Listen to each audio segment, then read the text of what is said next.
Badan Luar Angkasa Rusia Roskosmos baru-baru ini merilis visual dari RKK Energia pada akhir Oktober, di mana Yuri Borisov, kepala perusahaan luar angkasa negara Rusia, mengadakan pertemuan yang berfokus pada kemajuan stasiun orbital Rusia Ros.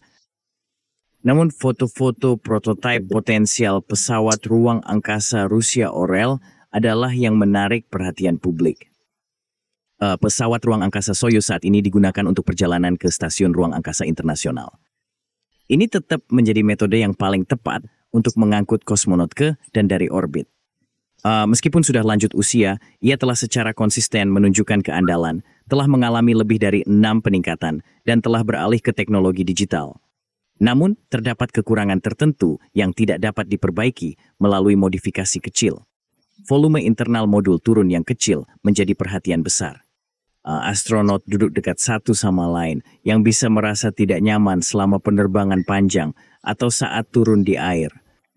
Dalam skenario terakhir, mereka diharuskan melepas pakaian luar angkasa dan mengenakan pakaian basah khusus di ruang yang relatif terbatas.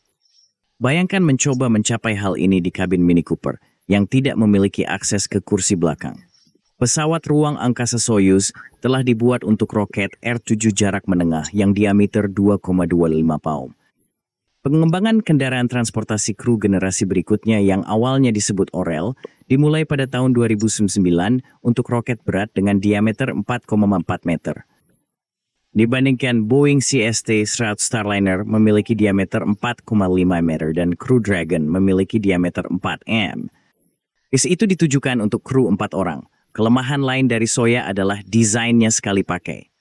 Orel mencoba untuk menyelesaikan masalah ini dengan memasukkan komponen yang dapat digunakan kembali ke pesawat ruang angkasa baru, yang memiliki kualitas setara dengan yang diproduksi oleh Boeing dan SpaceX.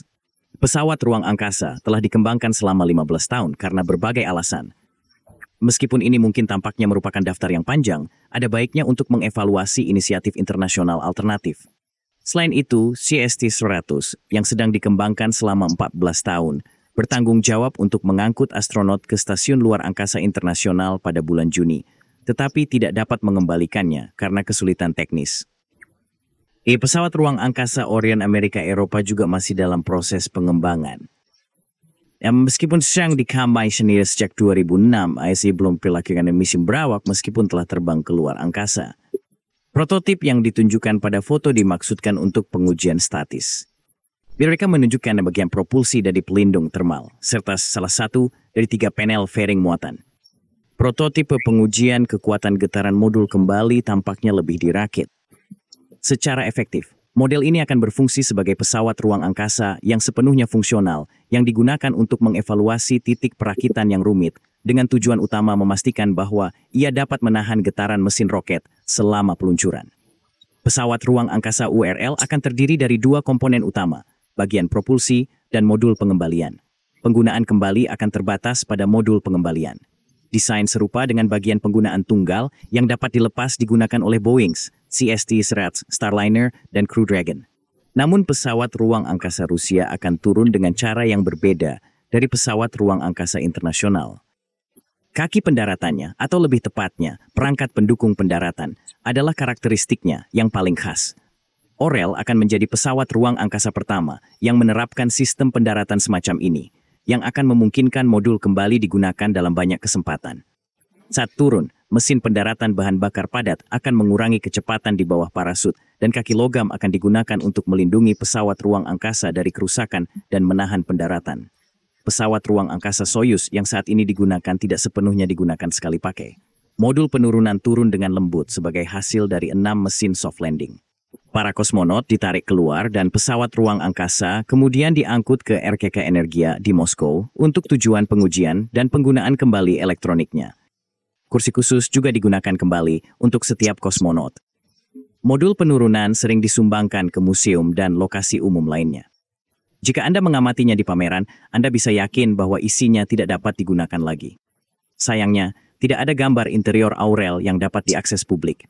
Selain itu, tidak ada informasi yang tersedia mengenai pengaturan kursi, kontrol, atau desain fasilitas seperti toilet.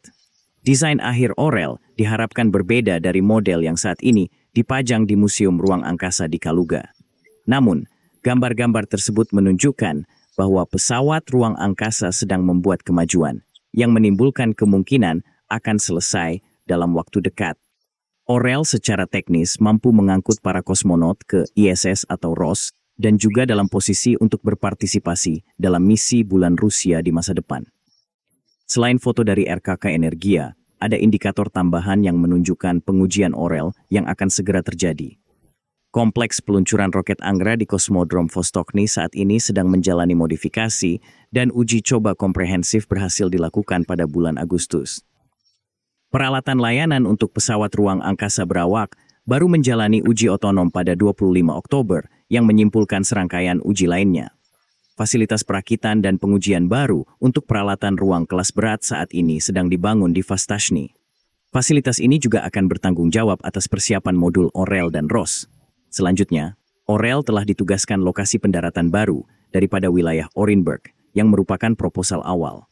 Sekarang akan berlokasi di wilayah AMA dekat kota Blizny-Sakhalin untuk mengakomodasi pulangan dari ISS dan ROS.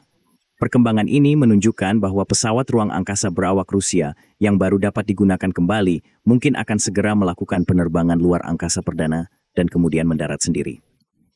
Sekarang Spoken Truth, Anda Rusia lebih maju dalam hal pesawat ruang angkasa berawak? Beritahu kami dalam komentar. Silakan suka dan bagikan video kami dan berlangganan saluran kami. Silakan juga bergaul dengan saluran kami untuk mendorong kami.